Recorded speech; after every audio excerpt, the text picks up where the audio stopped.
there, and welcome to the Transparently Jordan podcast, where I'll be talking with a new guest each week, and we'll be covering topics in health, fitness, lifestyle, and so much more. So stick around and let's get into today's episode.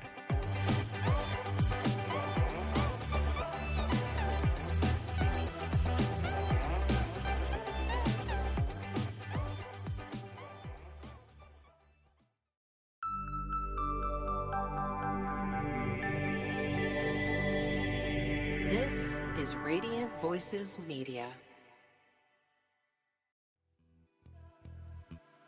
Hey everyone, I want to tell you about a brand called Re, the sunglasses made by runners for runners. Born in Sydney, Re was built with one goal in mind: to create sunnies that actually keep up with you. Whether you're hitting a sunrise tempo session or grinding through a weekend-long run, Re delivers crystal clear lens tech, lightweight frames, and durability that doesn't quit, no matter how many times you sweat through them or stuff them in your bag. They offer a range of lens shades and technology to suit all conditions. From bright road races to shaded trails, there's no slipping, no bouncing, just solid performance and style. So if you're tired of sunglasses that can't go the distance, it's time to rethink your eyewear. Check them out at reyourrun.com.au and use code Jordan10 for a little something off your first pair. That's code Jordan10 to save yourself 10% off your first pair. It's where people kind of overthink it all too. I'm like, if you just pull it back and strip it back, you don't need to be doing a Hyrox session every single weekend. Do you know how people go and they do like the massive Hyrox sessions where they're like sweating it out for like an hour and a half? And I'm like, you don't need to be doing that every weekend. Like, you actually want to pull it back and get a little bit more specific on your training, building up that strength in areas and like strength endurance in areas that you're probably struggling with or that you think you might struggle with. And at the end of the day, it's a running race. Like 50% of it's running. So if you're not doing any form of running and then strength to go along with that running, then you'll probably end up with an injury. So, hey you guys, today I talk with Nat Elder. Nat is an IronMan athlete. She is a Hyrox athlete, a nutrition coach. We talk about a whole lot in today's episode. We talk about Nat's training, Nat's journey up until this point. We talk about IronMan 70.3 prep, nutrition, eating, and a whole bunch of amazing stuff. So hope you all enjoy this week's episode, and let's get into it. But I think the reason why I wanted to have you on was because, of course, like I saw through your Instagram, you've done Ironman, you do Hyrox, and this being kind of a health and wellness podcast, I thought you'd fit in quite well. yeah, What are you kind of training for now? Maybe let's get started with that. What are your kind of goals, and where are you going right now? Yeah, so I'm actually recovering from an injury. I ended up getting a stress fracture towards the end of last year. Yeah. But that doesn't stop me from thinking of the next thing. It's actually been really good. It's been a nice little reset, as much as you don't wish a stress fracture on yourself. Yeah. But it's been a nice little reset, and it's like made me fall in love with Ironman again. Right. Not that I fell out of love with it, but Hyrox became such a target for me. Right, okay. And now I'm almost like, I want to go back to Ironman and actually do more of both, I guess. Yeah. So the thing that I have actually come to terms with over the last 2 weeks is I want to do another Ironman, but a full this time, because I did a half last time. So I'll train for a full. Perfect. And when does that start? Like, how long do you think you need to train for that? Because it's quite a big event. Yeah, huge. And because it's double of what I did last time. Well, to be fair, everything with me coming back with like my rehab and stuff is all like, building your base again, right? So I guess it sort of starts now where I'm like building that base up on the cycling and the swimming. I can run again in 2 weeks' time, which I'm a bit nervous about, but I know once I'm running, I'll just feel like, oh yeah, this is like nothing. So yeah, I think probably in the new year it'll kickstart, because I'm aiming to do it at the end of next year, because I want to do Boston again, and that's in December. So, yeah, I believe for me, like I think in the new year, that's when it will properly kick in. But for now, I just want to keep building my base, get my strength back, get my loving for running back. I've now loved the pool again, which is awesome. So, yeah. Yeah, and I guess like since you've had that base before, it's probably easier to get back to it. I think a lot of people who are in endurance sports have, probably experienced something similar, have gone through an injury, have had to stop, but it's easier, I think, to get back into it. Of course, it's going to take some work, but that's kind of a good outcome, I guess, there. Maybe, Nat, start with telling us a little bit about yourself. Oh, gosh, talking about yourself. Yeah. I don't know. I don't even know where to start. But I guess I grew up playing heaps of sport. Like it was part of my life. My dad used to play volleyball growing up as well, and then like my PE teacher used to play volleyball for Australia. So for a school that was very academic, I was so sport driven. So I was very lucky to have my PE teacher who was like, obsessed with volleyball like I was.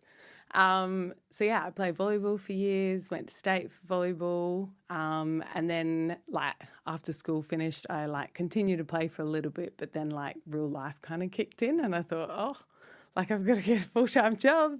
I've got to function as an adult. So I just kind of like continued with like social volleyball. I didn't really take it any further, and then got into the gym. So then I started gymming on my own. Yeah, and then from there, like, I've moved around a lot. Like, I've lived all over Adelaide. Like, if you asked me of a suburb, I've probably lived in it. Okay. So I moved quite a bit when I was younger. I've been in interior design. I've been worked at travel agency at Flight Centre. I've worked for a dress for sale company. And then now I'm here as a personal trainer and nutrition coach. Right. So how did your love and how did your kind of focus on the endurance sport side of things come to be? Oh, that's my partner, Okay. Tones. Okay, yeah. So I've always been in my head a fast twitch person. I've always been like, if I was doing like a cardio hit, I frothed it. But then Tones brought IronMan into my life and I had no idea what an IronMan was. So when we started talking, getting to know each other, we met at BFT Kent Town, where Bo, I know you've interviewed Bo. Yeah. So yeah, we met there. He started telling me about this IronMan and I was like, oh, what is an IronMan? And then that kind of sparked the interest because I started training with him. So, I'd go swim in the ocean. Like I had a swimming background in a pool. I never swam in the ocean. I thought, how wild. So, yeah, like swam with him, ran with him, didn't overly cycle with him. We did kind of sit on the trainers inside, but he kind of did his own thing there. And then I like kind of fell in love with endurance sport. I kind of liked the mindset, the challenge. I really like with IronMan, you don't listen to music, you're in your head the whole time. And I find that was really interesting. Like it was kind of a bit of a challenge for yourself to live in your mind for X amount of hours. It's like, I think endurance sports are so interesting because there's so many different types of endurance sports and you appreciate like if you're moving from one sport to another, one activity to another, you can appreciate those little things. Myself being a marathon runner and getting into Ironman and whatnot, I appreciate little things like that. Like, cool. I know the running side of things, but then of course you can't wear headphones with the cycling or the swimming or stuff like that. So you kind of learn a lot about yourself, I think, training for those kind of things. When did you decide you wanted to do an Ironman or half Ironman yourself? So I went over to Cairns to watch Tones do his Ironman, his third one at that time. And I think he was 9 at the time. His son Julian came along with me and he was my little like best buddy for the day. And we ran around everywhere. So like we set him out onto his swim and then we raced back to the accommodation, got all our stuff, chucked it in the car and drove down. I'm pretty sure it's Port Douglas, don't quote me. Tones will probably listen to this and laugh. And then, like, we watched him do his run and everything else, and then he finished, got his Maccas at the end of it because that's a tradition for him and his friend Alana.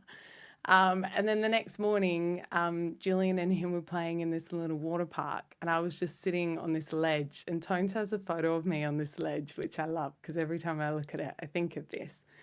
But I was sitting there and I'm like, this is really cool. I didn't realize normal people could do this, like to this extent. Do you know what I mean? And I'm like, I could do that. And then I looked at him and I'm like, I think I want to do this. And he was like, okay, let's get you into it. So that's kind of where it sparked. Perfect. Yeah, and that's quite interesting because a lot of the times you find it through friends, right? And you find these things through partners or whatever. So that's a cool story there. But what was your experience like from then? So you wanted to do one. What was that experience like? The journey to the Ironman yourself? Yeah, so I remember in COVID that running became a thing. Yeah. I can tell you now, I went out for a 1K run and I was like, nah. So like for me, like Tones just taught me how to pace myself. Tones like, you know, because I've always been a fast person. Everything gets done quickly. So for him, he was kind of like, hey, let's pull it back. Like, let's teach you how to pace yourself. Let's understand your aerobic zone. And yeah, like that, I just put everything onto Tones for just teaching me everything to do with the endurance side of life. Right. How did you fit it all in? Because I think like for an Ironman, a half Ironman, any endurance sport really, like it takes a lot of time for people. And I think there are a lot of people out there that are listening to this and you know, like the endurance side of things. But it's often like I often get the question all the time, how do you fit it all in, training for a marathon or this and that? So how did you fit it all in? And, you know, you're training for 3 activities. What was that like for you? Yeah, so I think it's really handy when you have a partner that's either your biggest cheerleader or doing it with you. So he was competing, like he was going to do a full in Busso. So to fit it all in, like I was coaching at the time. So I was coaching at BFT Bratton.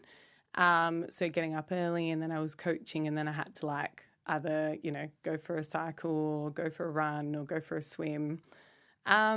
Tones and I just like that became kind of like our dates, if you know what I mean. So, you know, like at night we would go for a run together. So he used to run home from work, which is in Theberton, and we live in Brighton. So it's about a 17 to 18 kilometre run for him because he was training for like the full and I was doing a half. I would run from home and meet him in like Glenelga a little bit further and then we would run home together. So like a lot of it was like, you know, just fitting it in after work for him, during the day for me because I worked morning and night, and then on the weekends we would try and throw in like a swim.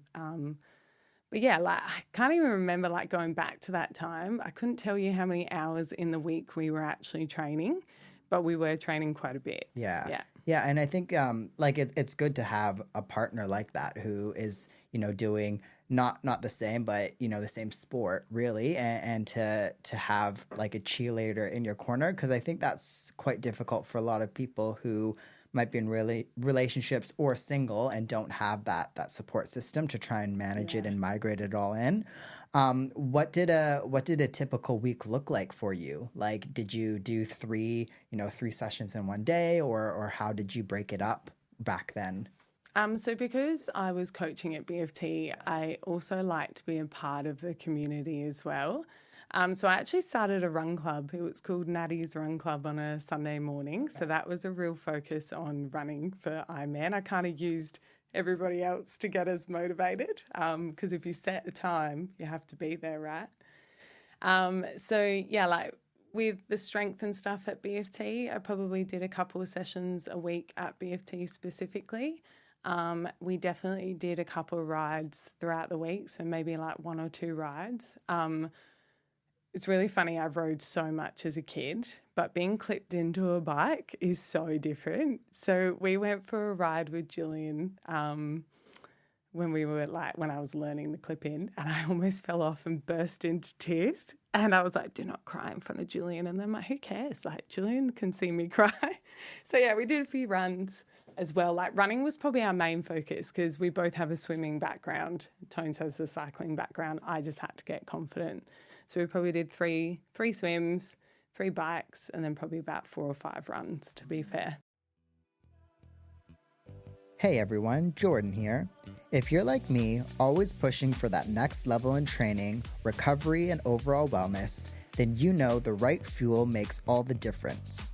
That's why I'm excited to share my go-to for clean, powerful nutrition, Tropika.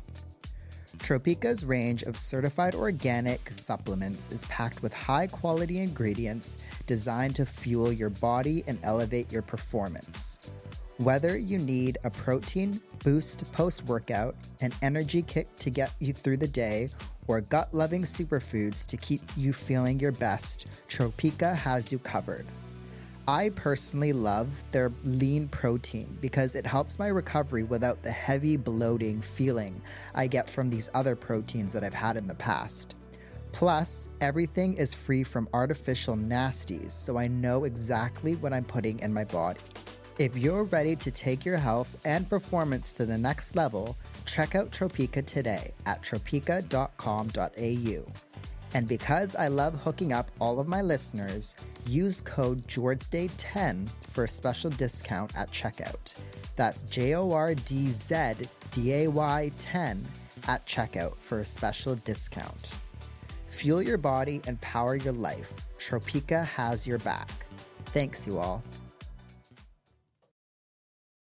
Okay. All right. Yeah, no, that's a funny, like, I think clipping in your cleats is always a challenge for everybody, especially even after the winter, and then you go back into the summer, like you're in Smart Trainer all winter, and then you go back into the summer and you need to learn to clip it all in. That's a very common thing, really, I think. And because of how nervous I got, so I would just quickly say, because of how nervous I got, Tones was like, that's it, I'm putting you on the trainer. You're just going to get comfortable on the trainer.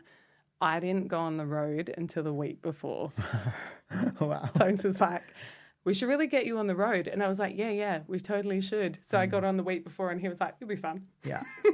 Well, yeah, I mean, it's easier, I guess. It's easier to just be thrown into it sometimes for some people, really. Yeah, I'm a bit like that. Yeah. What did your recovery look like? And what does your recovery look like now with you being so active? What do you focus on? Yeah, so I like to, as much as Tones hates it, go to the sauna. Like, sauna is a huge one for me. Walking is a good recovery for us as well. After Ironman, we kind of just pulled it back. Like, I don't think I got back in the pool or in the sea for a couple of weeks. I sat on the bike for a little bit and just ticked my legs over, picked my sessions at BFT pretty like strategically. So kind of did more like a cardio summit, which is more of their aerobic sessions. So I just pulled it back, like dialed it back completely. So say if we were training like 7 to 10 hours in that week, I probably pulled it back to about 4 to 5 hours. Yeah. Okay. And just mixed it up with whatever I felt like my body could do at that time. Yeah, for sure. What was kind of your like experience like competing in a half Ironman? Yeah, so I kind of set myself a time goal. So it's 8 hours that you have to finish a half, and then it's 16 hours for a full. And I was like, if I get 7.5 hours, I'll be so impressed with myself because I've never done anything like this. And I crossed the line and I looked down at my watch and it said 6:28, and I looked up and it said 6:28, and I'm like, did I do that in 6 hours and 28 minutes? Wow. I was like, I'm okay with this. Yeah. Yeah. So I was pretty happy with that result, to be fair. Yeah. And you're like, you were used to pool swimming. How was the open water swimming for you? Yeah. I actually prefer open water swimming. Do you? Okay. Yeah. So it's funny. I'm petrified of sharks. So there's like, I like the pool because there's walls, but I like the sea because you get the buoyancy, right? And then you can just worry about your technique.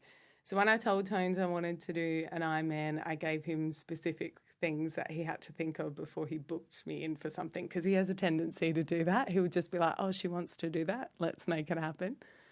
So I said it had to be a flat bike and a clear water. Like, those are the two things that I had to have. So Busso was clear as day. And I think I just prefer open water, to be fair. He's going to laugh at this, but I do. I prefer open water. Just, you're free, you're out there in like nature. It's just refreshing. You don't have to worry about somebody else being in your lane. Yeah. Yeah. good. Oh, that's interesting. Yeah, because I think like when you have so many people around you, it can, you can either be fine with it, or I think a lot of people panic in that scenario, really. So Yeah. that's interesting, your experience with that. But I guess it just goes to show like everybody experiences things so much differently, right? Yeah, definitely. I like to call it run or maul. Okay. Like when you're in the pool and you're Yeah. sharing lanes and it's like run or maul to get past everyone. Yeah, no, that's very fair. And some of these lanes are like, and some pools are super narrow too, so that makes it Yeah. even more difficult. Yeah, definitely. What was the hardest part for you about training for an Ironman? I think it was actually overcoming that whole like shark feeling. And also the cycling, like being clipped in, it was such a different. I remember like when Tones and I went and picked up my bike, I kept saying, do I have to be clicked in? Do I have to be clicked in? Like those little things that were worrying for me probably aren't worrying for other people. And, people would have been probably worrying more so on the distance of everything. But I wasn't too worried about that. I was like, I just want to finish. Like, I just want to get to the finish and know that I achieved something. So I think it was just more so the mindset of knowing I was swimming in the ocean with sharks and being clipped in and worrying about like if I needed to stop for food, is that going to like add too much time on? So yeah. Yeah, and I think that's like that's actually a good point that you just brought up, because what people don't realize about triathlon is there are a lot of technical things to it, right? Especially like where you need to take your bike out, when you need to eat and the timing of all of that. So what did you like? Were you gels? Were you food? What was it like nutrition on the course for you? Yeah, so I relied on bananas a bit. So I had a banana after the swim. I remember that. I like ran on in, had my banana straight away. Took my wetsuit off, jumped on the bike. I had shapes. Pretty sure I had sour worms because I was addicted to sour worms at the time, and then Cliff Blocks. Okay. Yeah. Yeah, and the Cliff Blocks, like, they got me through the run along with pretzels. Like, kudos to IronMan for having the pretzels because that got me through. But yeah, the shapes and the gummy worms, like, they got me through on the bike. So it is like, you're eating quick sugars just to get that, glycogen stores and everything going. But yeah, that's what worked for me. Yeah.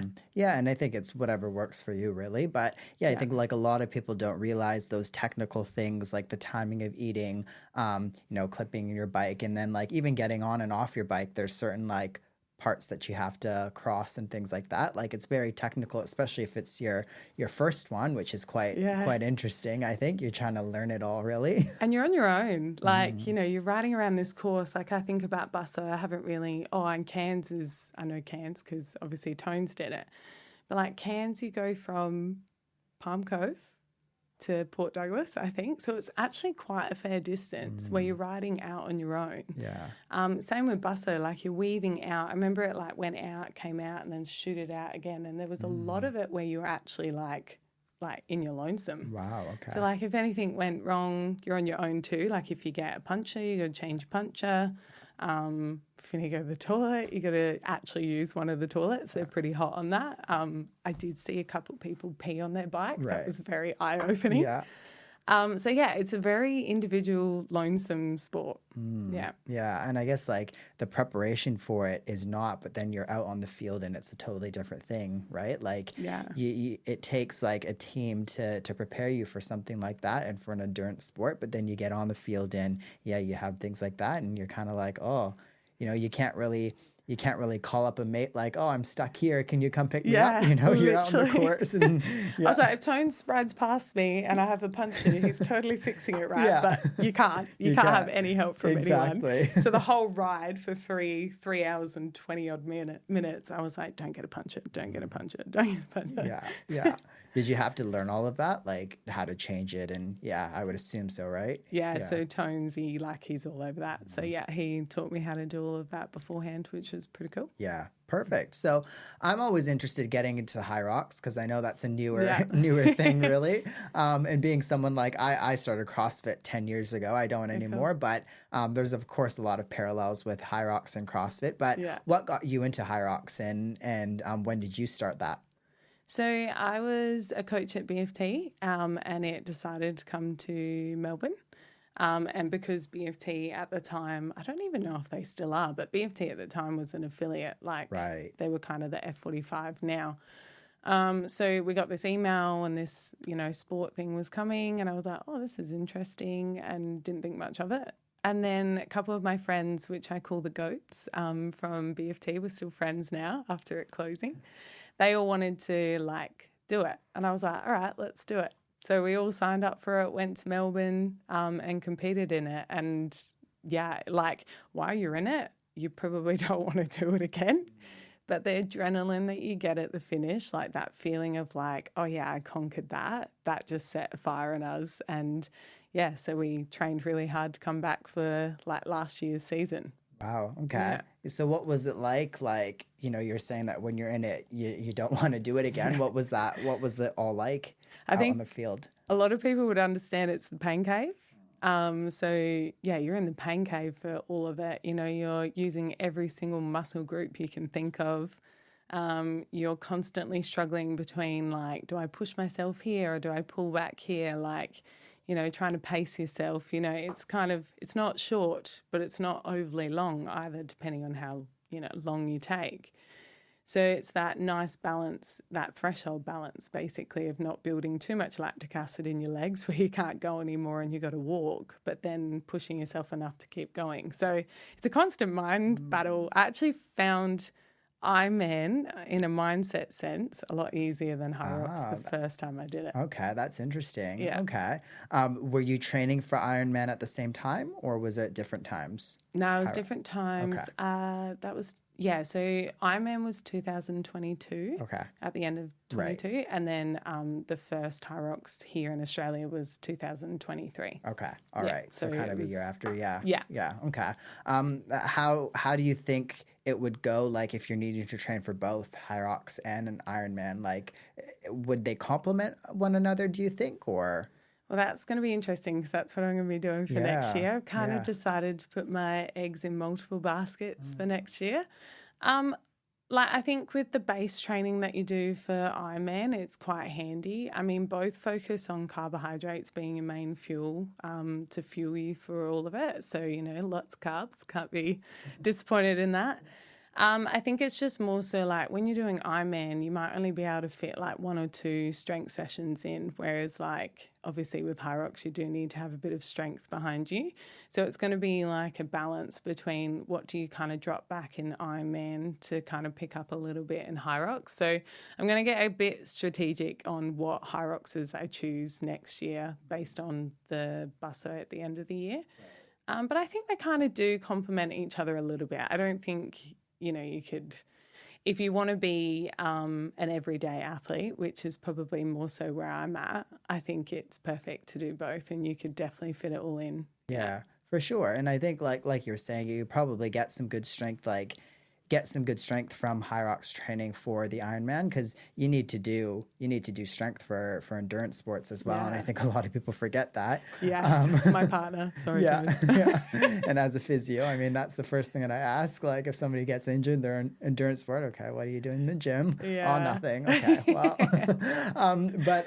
but yeah, I assume it's probably going to and somewhat be a bit of a struggle, probably just planning out your week, because that's, that's always a difficult thing. But how do you think strength-based endurance events like Hyrox will become more mainstream? Do you think Hyrox is kind of branching out and becoming a mainstream sport, excuse me? Yeah, definitely. I don't know if you noticed, Sydney, I don't know if you heard everything all over Instagram. I certainly did. A lot of my girlfriends who have done pro with me over the last 2 years, unfortunately didn't get a ticket at the time.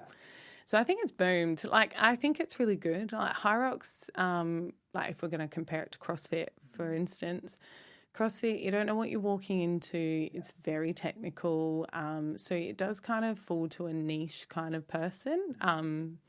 Whereas Hyrox, anybody can do it. You've got a 74-year-old out there doing it that might take X amount of hours. There's no time cut. There's no pressure to be at this level or this level. It's kind of catering to the mass. Yeah. So I actually think it's a good thing that's come about, to be fair, because it's very inclusive. Yeah. Yeah, that's kind of interesting. Like, I think it being something newer and it being very comparable to CrossFit, you always get those, comparisons, Yeah.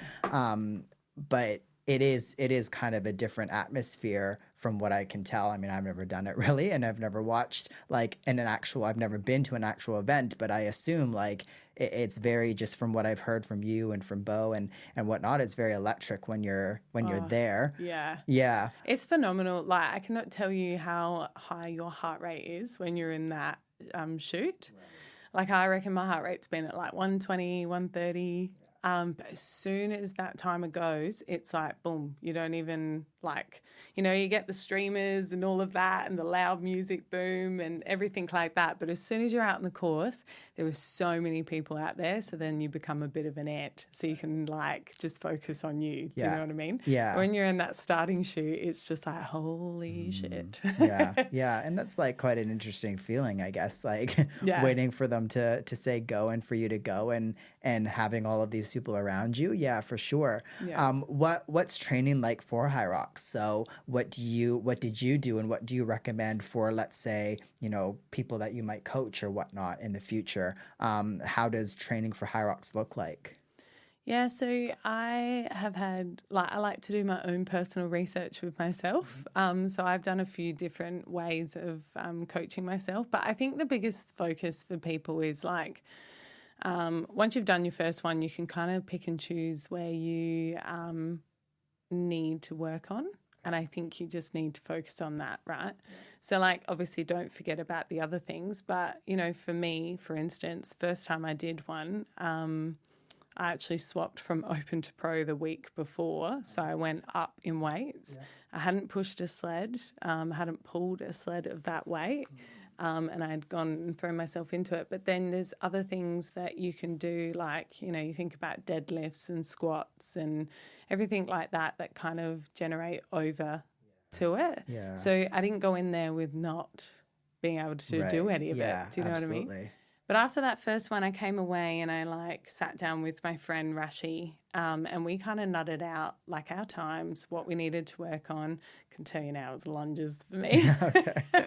That was total pain cave for me. Okay. So I think doing your first one and then coming out of it, you can kind of direct your training a little bit more. And, 8 weeks out is probably where you want to ramp it up a little bit and kind of bring in your Hyrox sims and more specific when you're doing like a longer endurance effort with the ergs. Putting in the exercise that you probably struggle most with is probably best, because then you're building that fatigue with your legs naturally. Most of the time it's usually the legs because it's a running race. So I think it's just, that's the cool thing about it being the same every single time, right? Yeah. Like, what you've got to work on. Yeah, that's quite interesting. Like the fact that they don't, I guess that's what Hyrox is. You don't change the workout, but you have, an idea of what you're going into. You can train for those things. But like you were saying, is if you're doing like squats or deadlifts or whatnot, you're still getting the strength that you need for some of the events that I assume that they have.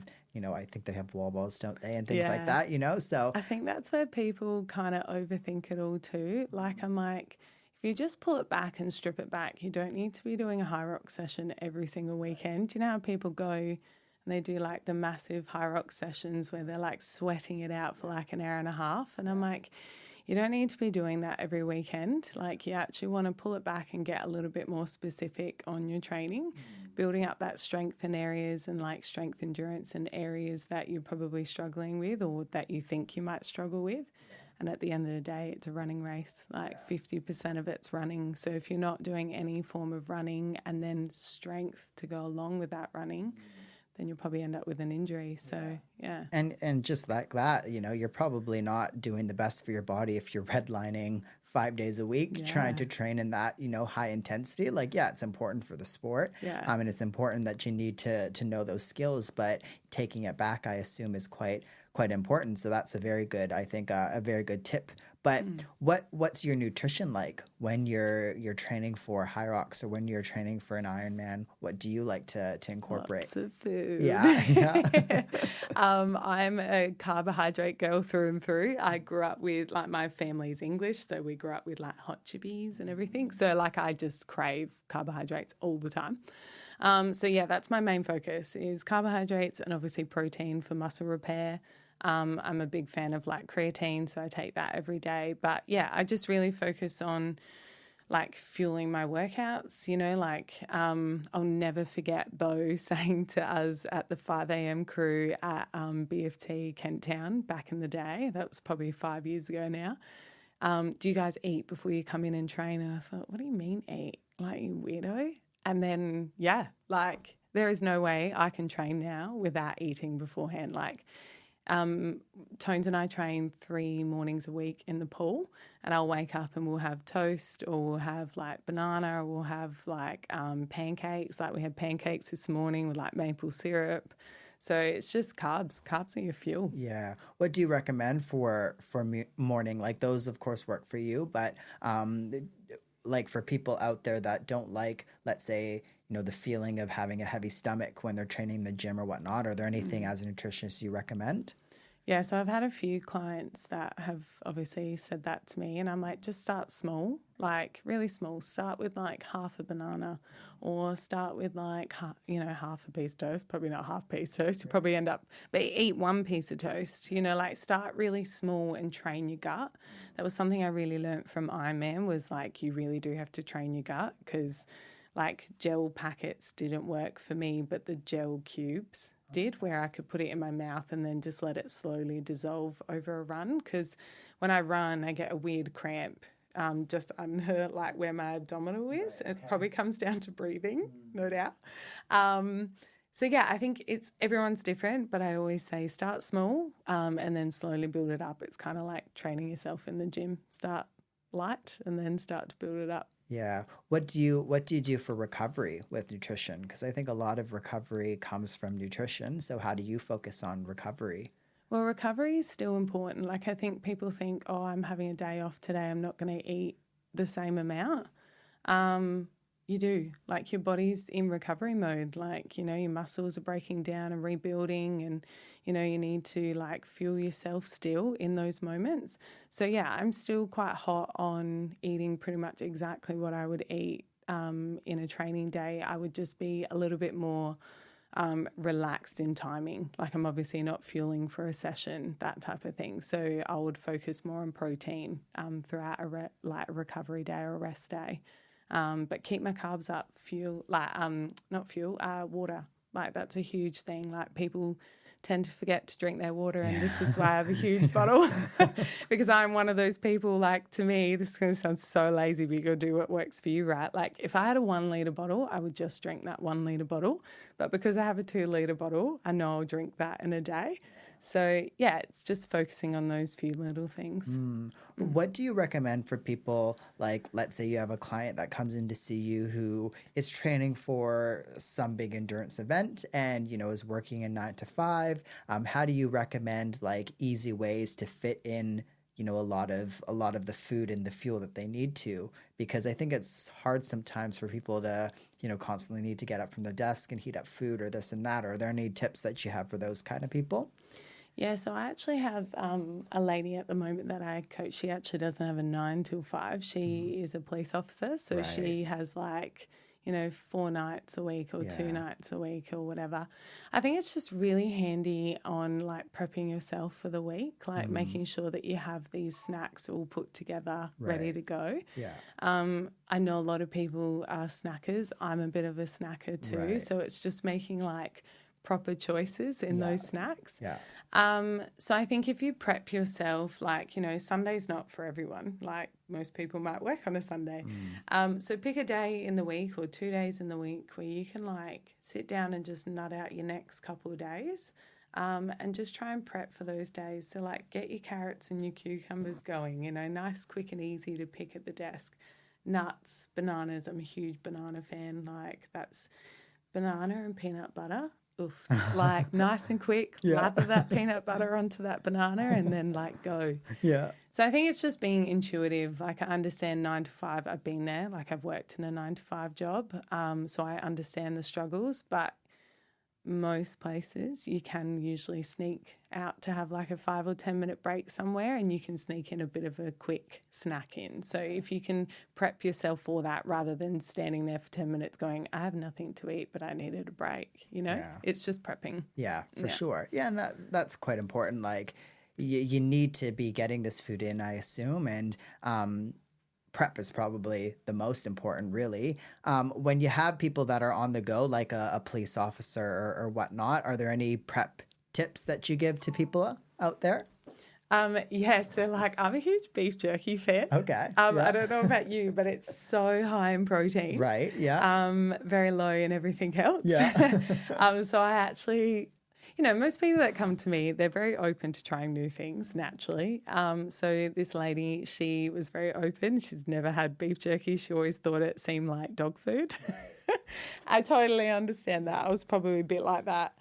But I think I changed my mindset from fueling my body like I'm fueling a car.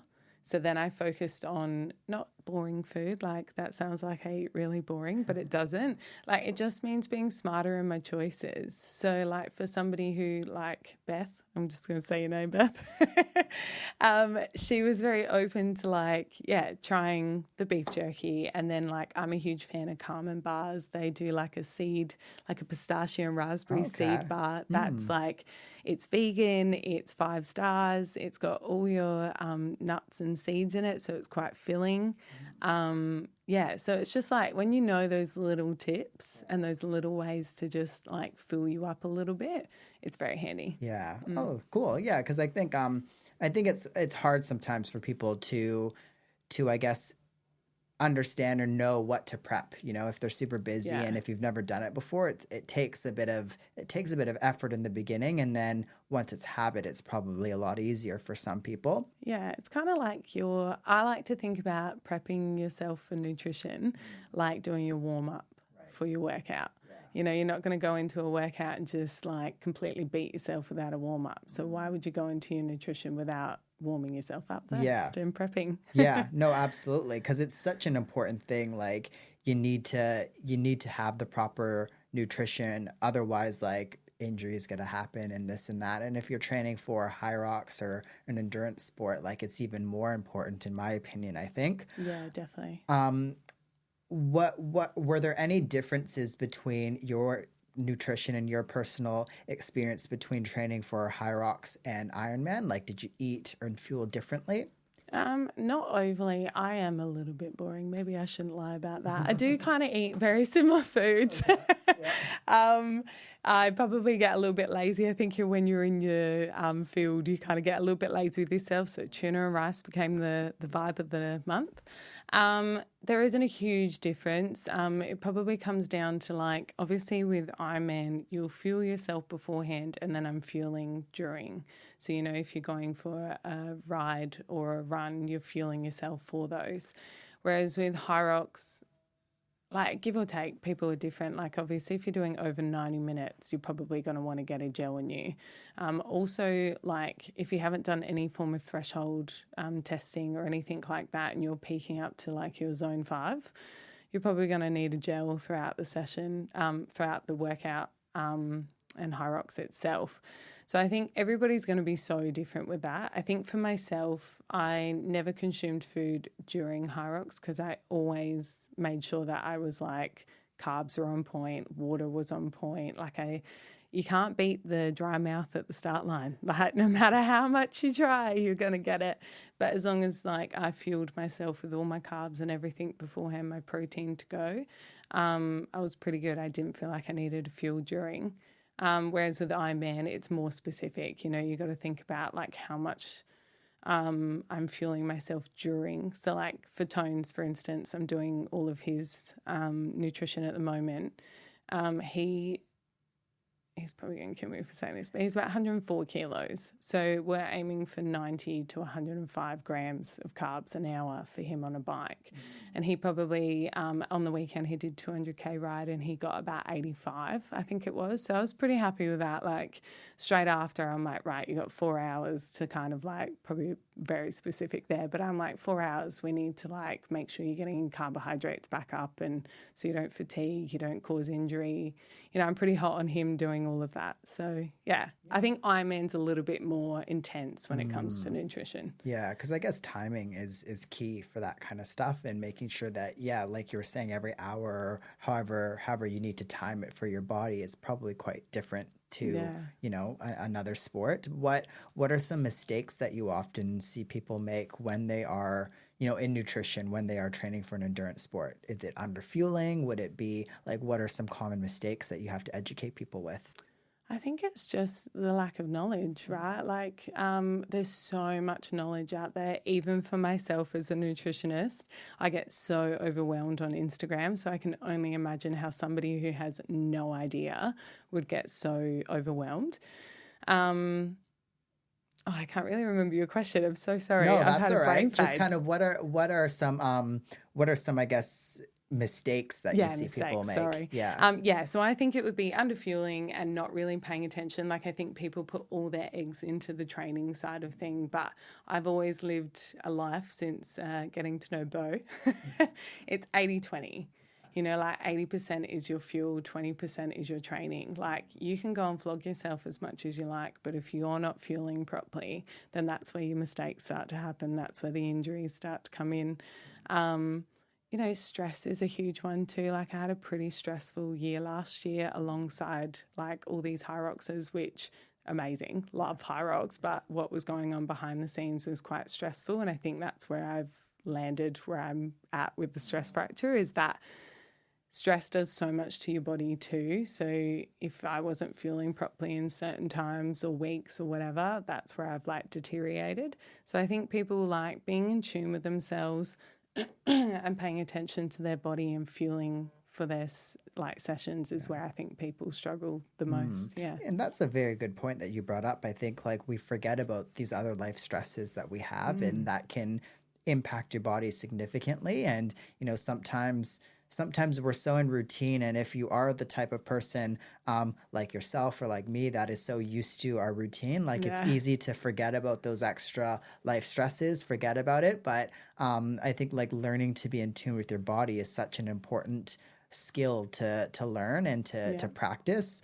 What are some ways that you've practiced to kind of learn about your body and yourself? Were there any like strategies that you have?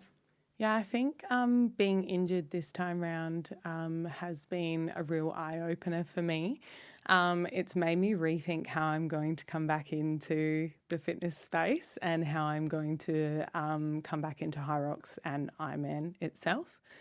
I think it's just, I'm such a person who thinks now on feel. So, you know, like yesterday morning, my partner and I, or the night before, we went to bed and I was like, you know what, I don't want to swim tomorrow. I'm not going to enjoy the session. I'm going to be so tired. I'm actually genuinely going to take the sleep in. So I got up, walked my dog, had breakfast with my partner and got on with my day, and I had a really good day. I did end up training like in the afternoon, and that's what my body needed, basically. I wouldn't have done that before. I would have gone to bed probably late, stressed about it the whole night because I would have been like, oh, I got to get up early. Gone to swimming, probably had an average as session, felt really fatigued for the rest of the day, and then completely bombed myself out. So I think it's like, I understand there's this concept of the sessions, what is the saying? The sessions that feel the hardest are the ones to do, but I think you really do need to listen to your body, because although it might be hard, it might actually lead you to an injury if you don't actually pull yourself back. You don't need to slaughter yourself 7 days a week. You don't need to do double sessions in a day if you don't need to. I'm such a person now that will go back into my training thinking of my body and how I'm feeling and how I've fueled. You know, like if I'm not feeling completely fueled, then I'm not going to like push myself past its boundaries. So, Yeah. Those are very important kind of things, I think, for people to think about, because I think, first of all, like, everybody's different. Everybody their bodies process stress a little bit differently, right? Yeah. So I think it's such an interesting thing, because some people, like, let's say you're training for an Ironman and you don't need to train, 2 or 3 sessions a day, but sometimes it is helpful, or it just depends on what your body can take. And some people can take that, some people can't. So I think it's like, it's a very interesting topic, because as a physio, if I have somebody come in and, you break down their week and they're training like 5 times a day, or that's an exaggeration, 3 times a day, it's like, okay, well, yeah, like, I can compare person A and person B, and person A might be able to do that quite all right, but then person B, it's like, okay, well, let's strategize your week a little bit differently, so that you are getting a bit more rest, you are getting a bit more recovery, and you're not,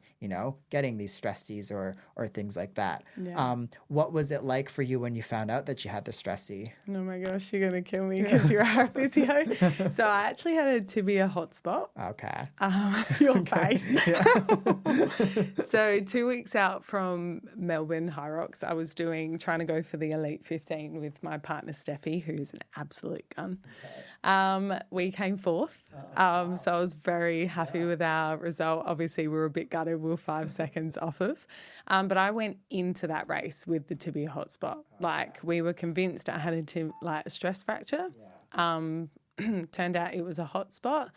My sports doctor was like, is this an important race? And I'm like, well, yeah. And he was like, right, I'm going to let you do it. Yeah. But then I want you, as soon as that Monday comes around, you are not doing anything and you're resting. Yeah. And I was like, yep, no worries. Thanks. So I stopped running 2 weeks out from the event, which was fine. I was only going to really do tiny little bit of running leading into it anyway. Jumped back in the pool, which was hilarious because Tones had been telling me to get back in the pool for ages and I was being so stubborn. Yeah. So it's like I got a kick in the ass. Jumped back in the pool to keep that system going. Did the event and then woke up Monday morning. I ended up doing the Women's Open the next morning, which I never posted about. But I felt really good. I woke up and I was like, I feel really good. I'm just going to give it a whirl. And then woke up Monday morning and I was like, I had DOMs, which, like, for all the other Hyroxes, I didn't really have DOMs. Like, I'd trained, to that level where I didn't have it really the next day. I felt pretty good. Like, I could go for a little light jog. Tones and I would. Like, the next day we'd go for a light jog. And I got out of bed and I was hobbling to coffee. Tones was picking me up, giving me a piggyback ride. 2 days later, I came pretty good. And then I had my physio appointment and I walked into my physio appointment and my physio Josh was like, hop on your left leg for me. And I was like, okay. And he's like, cool, you're getting a scan because you didn't leave the floor. He's like, I reckon you've got a stress fracture in your hip. And I was like, how? How did this go from a tibia to then my hip? But I've had, for what I was doing, all my training, like you said, for person A, it probably would have been, perfectly fine. But for person B, which is me, I've had a bulging disc in my L4 to L5. My L5 to S1. Then my L4 and L5, my L4 is anterior loaded, so it sits forwards. I've got the pars defect. So, probably for me, I was probably just going a little bit too much. And with all the stress that I had last year, I think it all just caught up with me. And then, there goes your hip. So, yeah, it was a bit of a hit. I wasn't too phased because Christmas and New Year's were coming around and I'd already told myself a month before Hyrox I was going to take a break from running, just cool the jets a little bit. So I've actually been okay in these 13 weeks. I'm not going to lie. Yeah. I've actually not. I probably had one cry to Tones and that was pre-Brisbane because I was like, I'm not going. Yeah. And then I was on the day watching every live stream and I was like, I'm fine. I'm actually fine. Yeah. So I'm going to take it as a blessing and a learning curve because I've learnt so much more about my body. So as much as this stress fracture is like insanely like crazy that I even got it, I've learnt so much about myself from it. Yeah, So, that's a very good outcome or outlook to have, really, because like you were saying earlier too, like you're just taking a look at your whole fitness like outlook is going to be a bit different, you know, and I think a lot of people don't do that unless they have something like this happen because stress is not something that you can, you know, work through or anything like that. You kind of have to deload or whatnot. But what has your recovery looked like through the last 13 weeks? Yeah, so Josh has been amazing, like my physio. Half the time we go into a physio appointment and we gas bag about true crime.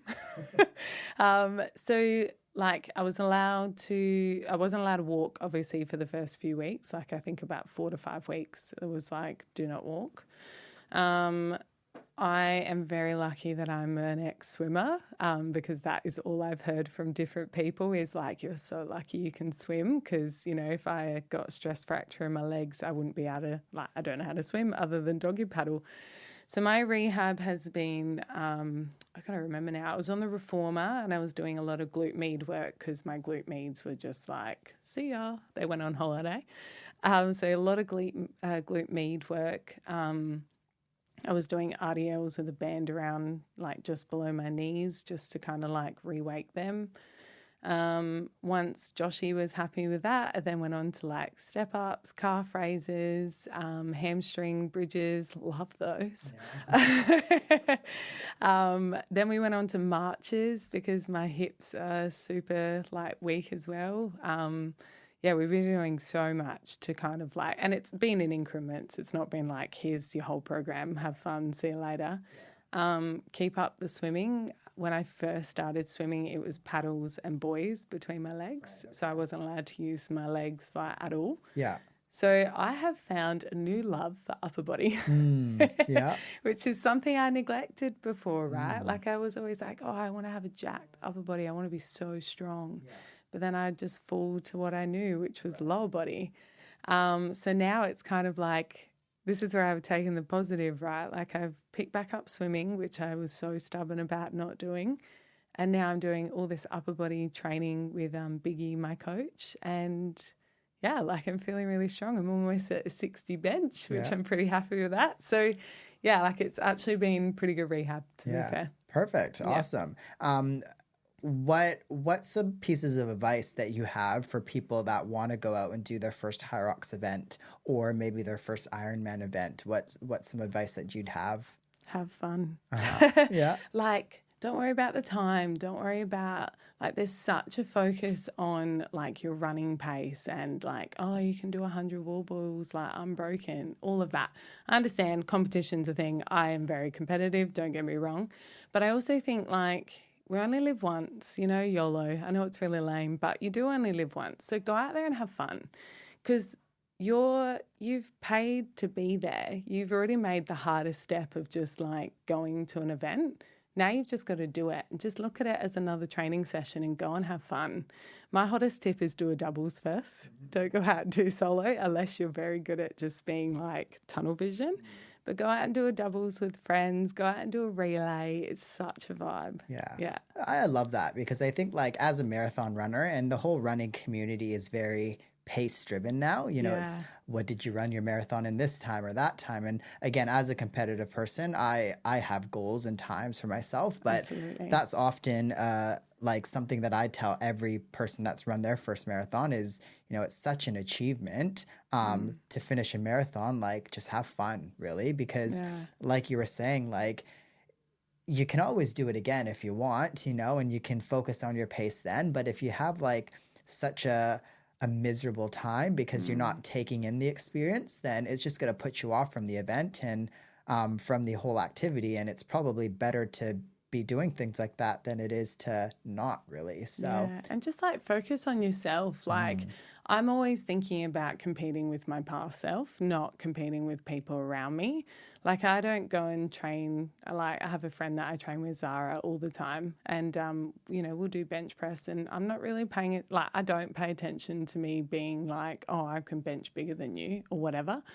Like, it's just not where my focus is. Actually, I was going to say swimming's very interesting, squad swimming. Okay. Just on the whole pacing thing. Yeah. It's the one sport where I feel like you don't compare with other people. Right. Okay. Yeah. Like, I've just noticed that nobody's going, oh, like, what did you swim that in? Like, how fast were you? Yeah. I've not noticed Why that. do you think that is? I don't know. Oh, like, okay. I feel like just the community, maybe it's community. Maybe everyone's kind of a bit dialed into themselves. I'm not Yeah. really sure. Yeah. Like, because I haven't swam since I was a kid. So, like, for me, it's a bit of an eye opener. It's sort of like turned my head to like, oh, just focus on me. Yeah. So, Oh, that's quite interesting. Yeah, I've never swam with a squad or whatnot, but like I was saying, for running, it's become this whole like pacing. You know, like even when you're doing your training session, oh, you did amazing. You ran it at this pace or this and that. And I'm like, yeah, well, I mean, it's just a pace, really. Like you kind of need to run it and enjoy the journey, really. Yeah, exactly. Enjoy the journey. Yeah. Love that. What's a time where you, I guess, where you kind of had a goal that you've had to like restructure? So how do you, I guess, first create goals, let's say for a Hyrox, or let's say for your fitness, or just personally, how do you create goals? And then how do you kind of adapt them and restructure them throughout the year? That's a good question. Well, I guess I can probably use Worlds as a bit of a sort of as a goal. So when I went into last season of Hyrox, I had this passion of wanting to, like, naturally, probably most people have this, to be in the Elite 15. I thought I could really get there. Like, I've got like an athletic background. I just like, that was my passion. But I didn't want to go for it until 2026. Right. So I was just not gunning for Worlds for 2025. That just wasn't it. And then I went and did my first, my second Hyrox, my first one of last season in Melbourne. And this is how much I don't focus on everybody else around me. I walked out of the stadium like so hyped with my time. I'd knocked 7.5 minutes or something off of my time from the year before. I was faster. My lunges, I didn't die in like completely. And I was really happy, and I started to walk out of the building, and then I was like, I just want to go see my run splits. So I'm looking at my run splits, and I was like, turned to Tones, I'm like, I came third. And he was like, are you joking? I'm like, I don't know, you need to look at it because I'm really unsure if I've even come third. And he looked at it and he's like, no, babe, you came third. We need to go back in and get your flag. And I'm grateful for that moment, but then I'm also like, I kind of wished I just walked out as well, because then all of a sudden, fuel to the fire, I went, cool, I'm going for Worlds next year. So then every single race, it was like I pulled apart my race, like sat down and went, right, I need to work on here. I need to pick this up. I need to, like, wall balls was a killer for me. I know they say that I'm taller and I can reach the height of the wall ball target, but man, that's a low way down. So yeah, like there was just this fire that just went in me. So then my goal changed, right? And Tones did say to me in that moment, hey, what about 2026? And I'm like, 25, let's go. I made it to Worlds. Yeah, I made it to Worlds with Steffi for our pro doubles, but unfortunately with my injury, I've taken the smarter road in declining on going. But that's probably the goal that I've kind of like had to navigate between. So I obviously had the goal to go to Worlds, and then I had to work through that mindset of like, I can't go to Worlds. Like, be smart, you know? Yeah. And I'm okay with it. Yeah. Like, I've actually come to terms and I'm like, it's okay. Like, Yeah. it'll be there again. I'll come back stronger. So, yeah. Yeah, awesome. Yeah, that's a very good way to look at it, because you've done it once, you know, why not again, really? Yeah, and Steph won't let me not be her partner again. So, of course, yeah. And she's a great partner. She's so fast. There you go. Yeah, there you go. Now, we have something that called the Vulnerability Corner on the podcast. I am going to get you to pick a number through anywhere from 1 to 10. I'm going to read out the question and then take your time with it. Just answer it however you see fit. Okay, let's go 7. Okay. So, can you tell me a time when you were at your lowest and what helped you rise back up? Oh, we're at my lowest. Take your time.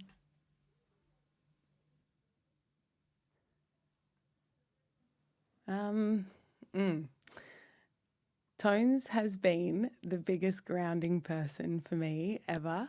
I don't know if people believe in star signs. I don't live my life by star signs, but I am a Libra, so I'm a little bit airy-fairy. Tones is a Virgo and he is Earth. And I can tell you now, he is the most grounding person for me. So I've been at low points where like I've been in tears and not being able to like explain to him exactly how I feel in that moment. Like, you know, when you know in you, but you just don't know how to like put it into words.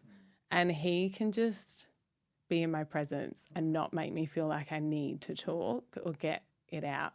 But he knows what to do to get me to just move. Do you know what I mean? He'd be like, babe, do you want to go do a workout? Do you want to go walk Looney? Let's go for a walk and we'll walk Looney. Looney's my dog, by the way, Luna. She's like my ball of energy and sunshine. So like he knows what to do, like to pull me out of it. And that is such a refreshing thing for me because I have, you know, we've all dated interesting people. I'm not going to say bad people because they just weren't right for me, where they've just not understood. And I've had partners say like, oh, we don't deal with mental health in this household. And I'm like, man, like, good luck. Whereas Tones, he gets it, you know, like he knows what to do. Yeah, awesome. Yeah, it's very nice to have a support system like that, really, because it definitely does, like, sometimes it's nice to have, whether it's like similar personalities, opposite personalities, like just to have somebody to ground you is quite important, whether it be a partner, a friend, or whomever, really. Yeah. Nat, where can people follow your journey? Where can people work with you? Plug in whatever you want there. So I'm at the process of like maneuvering my Instagrams around, but you can follow me at Nat Elder. Unfortunately, I couldn't have ER at the end, so it's double R. So Nat Elder, double R. And my nutrition stuff is at nourished.by.nat. Perfect. So, yeah. Awesome. That'll be in the show notes, everybody. So definitely go and check all of that out. Thank you so much for joining me today. This was great. Thanks for having me. That's this is all awesome. right. Love it. To all of my people out there that are driven and goal-oriented, you probably already know the importance of reflecting, about reflecting on your failures, about reflecting on your successes, and how that can shape your future. I am somebody that loves journaling. I have tested out and I've used numerous journals. I've probably spent hundreds of dollars on journals, finishing a journal and moving on to the next one. The issue is that some journals have aspects to it that I love, but then other things that I don't use and I don't think are effective. Another issue is a lot of journals are just the same activity every day for 50 days or whatever, and I don't feel like I'm getting much between day 1 and day 50. That is why I created my own journal called The Courage to Be Seen. This journal is a 20-day experience. My goal of this journal is to allow you to really reflect and look over your lifespan of stories and things that have shaped you to who you've become now. Reflecting on experiences, reflecting on your journey to help rewrite your future. This journal is coming out very soon. Be sure to follow The Courage to Be Seen on Instagram to stay updated when the journal release date is.